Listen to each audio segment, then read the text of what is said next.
Hello, my name's Claude Taylor. For those that know me, welcome back. Those that don't, I hope you enjoyed the video, and if you do, give it a thumbs up and become a subscriber. Thank you.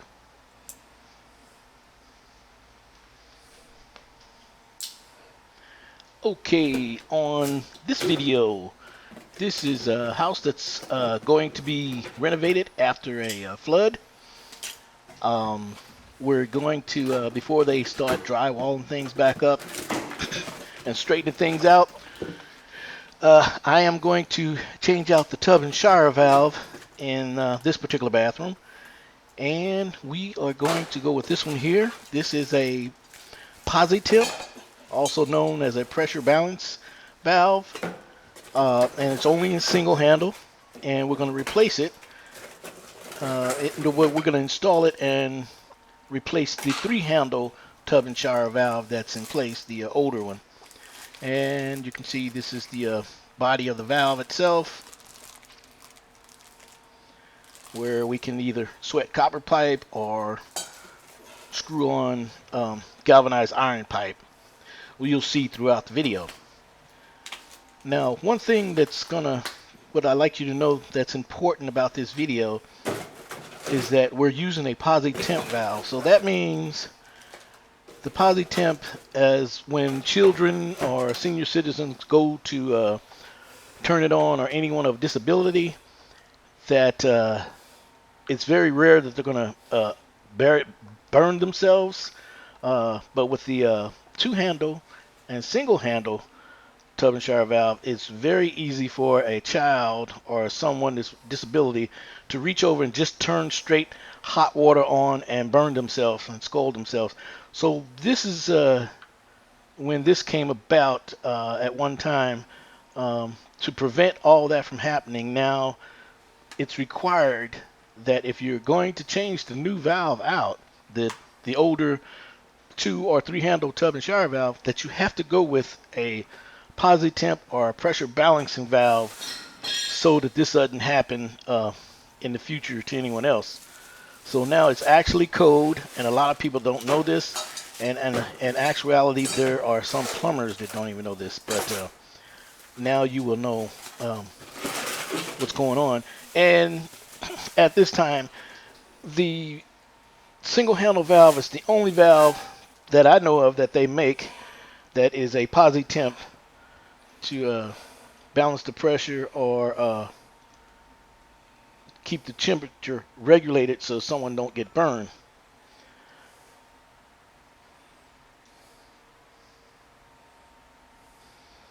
Okay, now let's take we're going to take the camera and we're going to pan over to the older tub and shower valve so that you see what we're working with.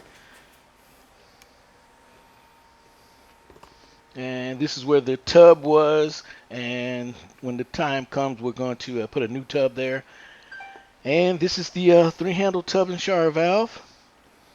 It is possible to more than most likely take the stems out and repair it, but since it's gone this far, the house has been flooded and a lot of the drywall's been removed, so this is the best time to go ahead and just change the valve out while we have the opportunity. Now the galvanized pipe that you see going up, those are what plumbers call risers. Any pipe that you see going up in a vertical position, they'll call it a riser.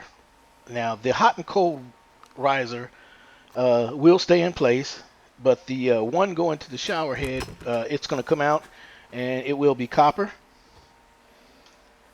And we will tie into this old galvanized pipe, which is still pretty good and sturdy.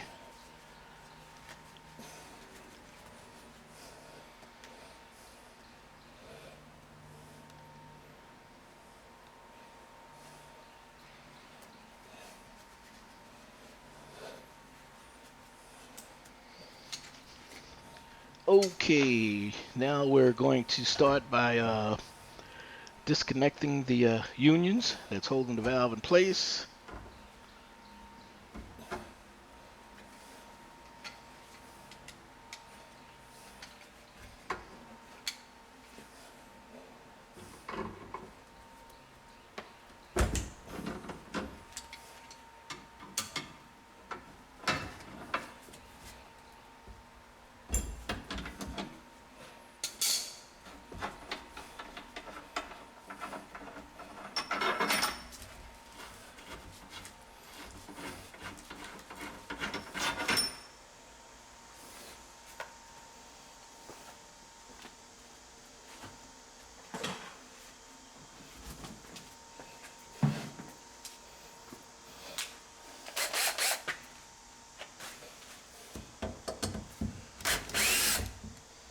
What I'm doing here right now, you can't see, is where the pipes are braced.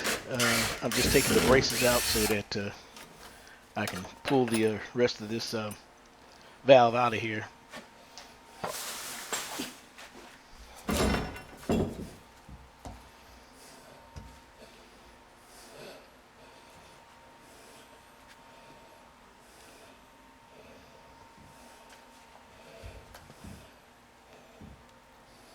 And we got one more brace here we would probably want to get out the way for now.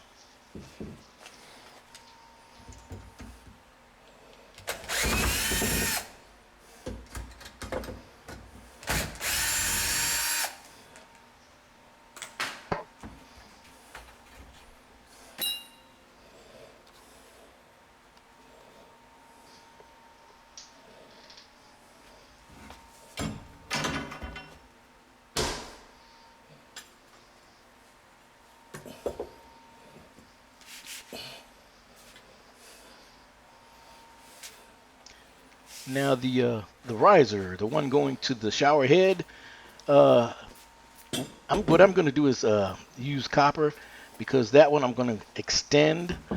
The previous one that was in there we just pulled out was too low, and a shower head should come out around 6'6", because you know, you do have tall people that take showers, so a standard height should be 6'6", which is great. So the next one will be 6'6".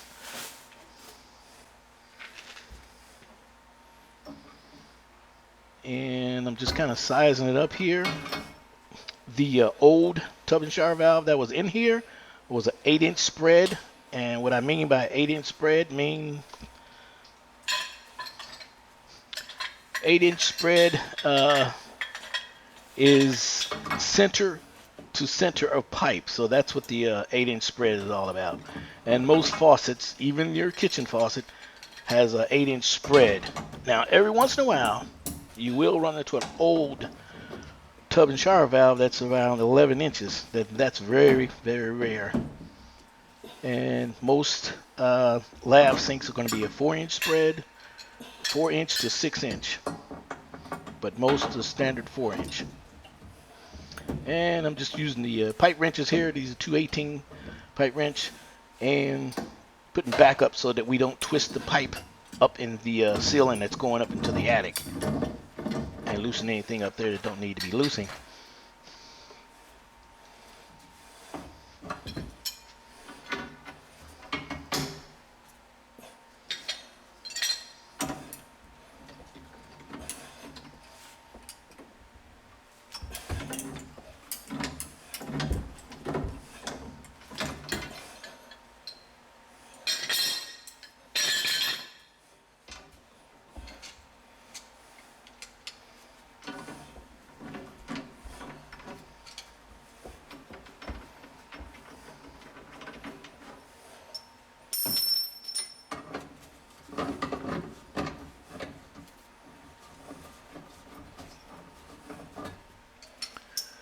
Before I ran to the store to get the galvanized fittings that I'm going to use to put this all back together, I kind of got a measurement, and I got a few galvanized nipples that, you know, different sizes, just in case I run into a different situation.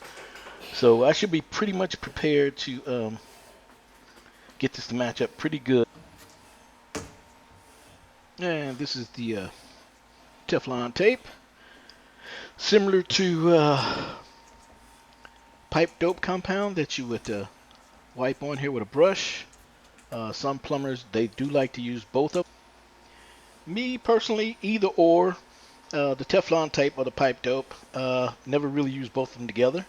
And what I'm doing here now is I'm Teflon taping the elbow. Some people call it a 90.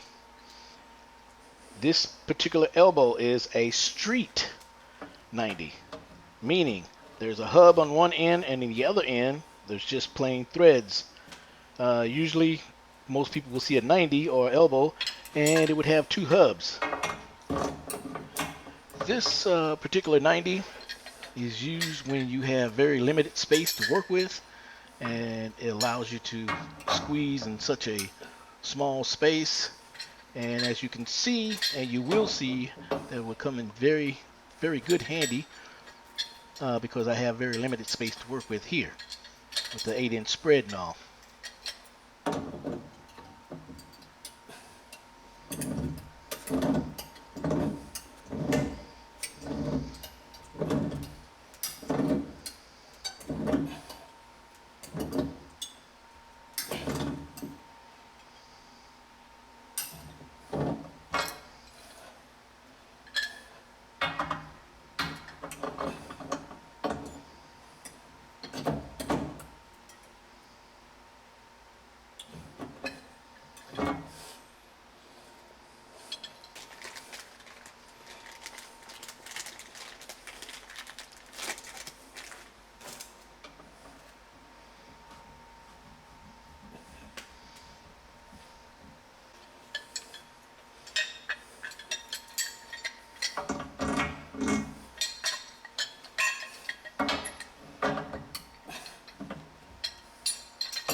Actually, these pipe wrenches here that I'm holding, they are kind of overkill. I could have used some a little smaller, but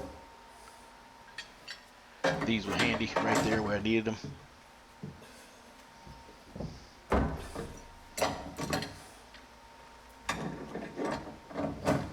And, you know, even though they're big pipe wrenches, it makes the job a lot easier. There's not a lot of stress turning them as I would with smaller pipe wrenches. And this is going to be in there nice and tight.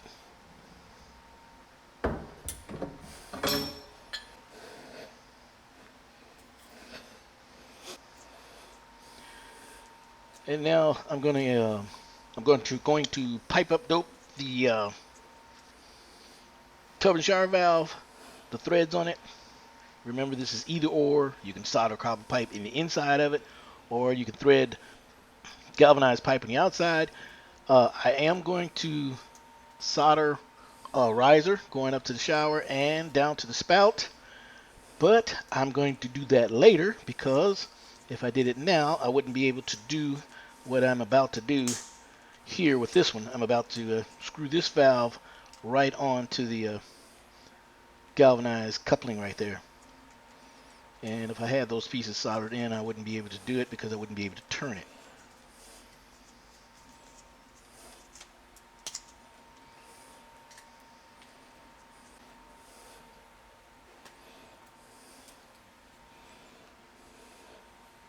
And right there you see the hot and the cold. And the hot's always on the left, cold always on the right, and you can see the letters UP meaning up so that you know which way is up for the shower diverter.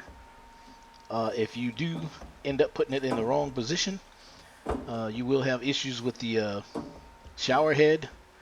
You may run water and the water will, even though you try to get it out the spout, it's going to continuously come out the shower head or vice versa.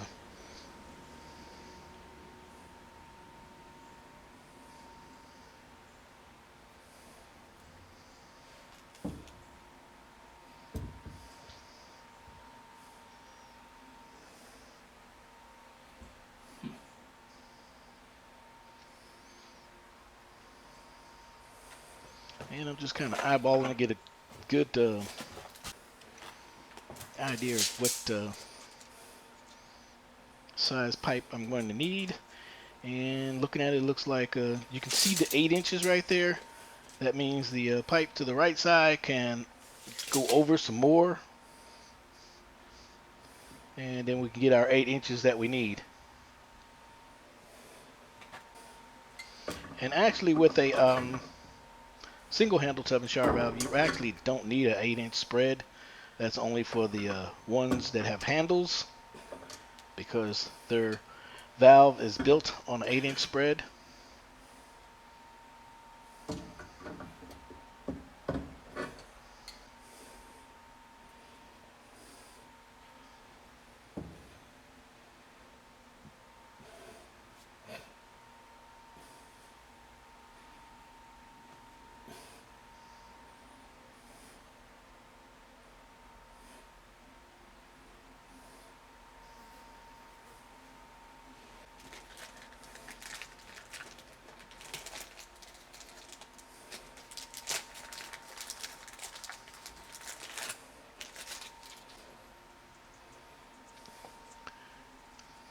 And as I look closer at this valve, I don't want to go over too far. So again, I'm going to use a street 90, and this time I'm going to use the street end going up vertical rather than horizontal like the other one.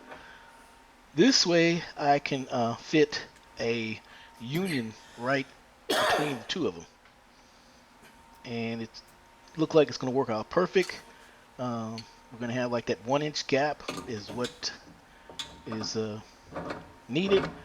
And not only that, I do have the opportunity to push the pipe on the right side up or down. It still has a little flexibility, so that's going to make it a lot easier too.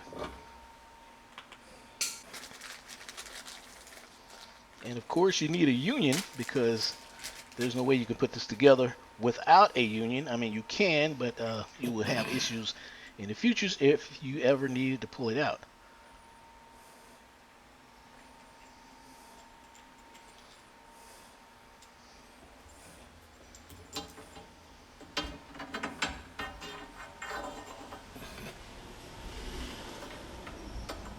And when you put the unions together, unions don't require any pipe dope or Teflon tape when you join two unions together. I know there's guys out there that do that, but it's not required. Uh, it's designed so that it seats nice and flush and seals tight once you tighten it down with a pipe wrench.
Now here, what I'm doing is I'm measuring from the floor up to where the shower head should be placed, which is going to be 6'6". You can't see it right now, but I am marking the spot 6'6", so that I can get another measurement from the valve itself to that spot, and that will be my measurement for my riser on the shower head.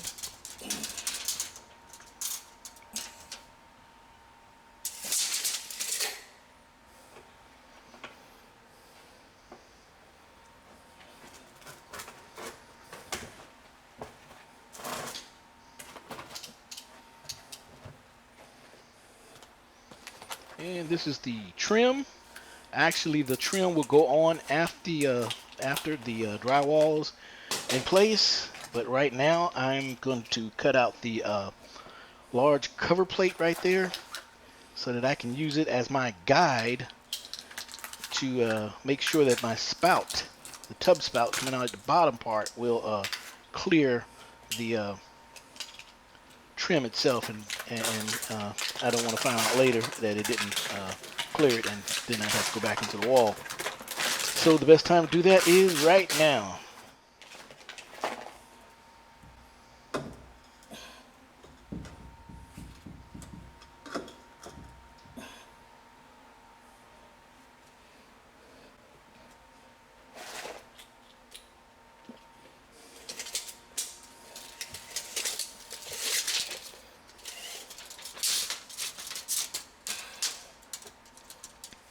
This is just another measurement I'm getting for the shower head, the riser. Nothing related to the cover plate right now, but I will get that measurement.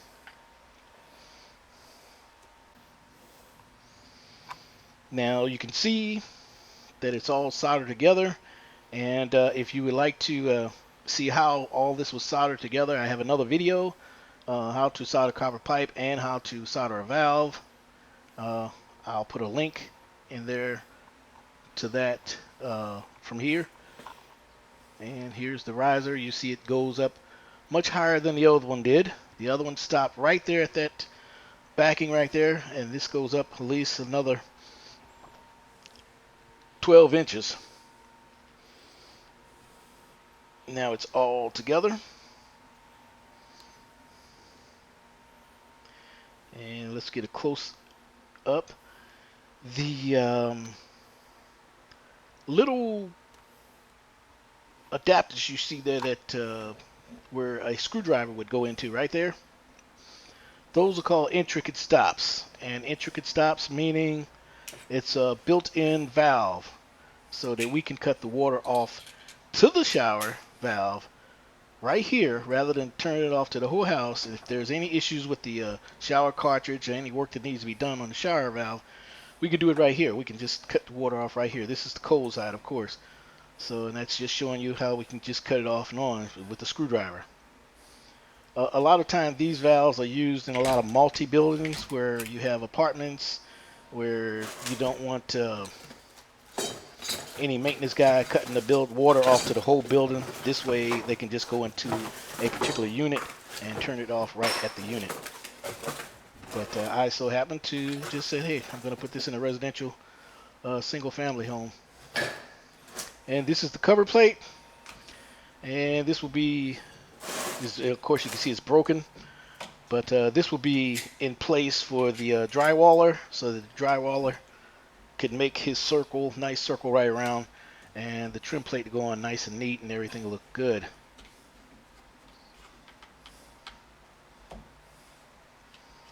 And also, before I forget, the valve itself is brass, and I know you do see the copper, and then we do see galvanized. And we all know that when copper and galvanized touch, there's electrolysis that travels through the pipes, and it causes one metal to corrode faster than the other. But in this case here, we have the brass. The brass acts as a neutralizer and keeps electrolysis from traveling through the different metal pipes. So as long as we got the brass pipe here, we're good. And now we've got our plate on.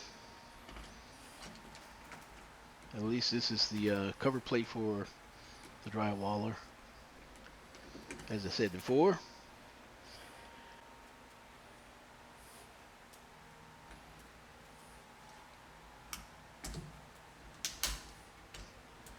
Once again, my name's Claude Taylor. Thanks for watching. If you enjoyed the video, give it a thumbs up.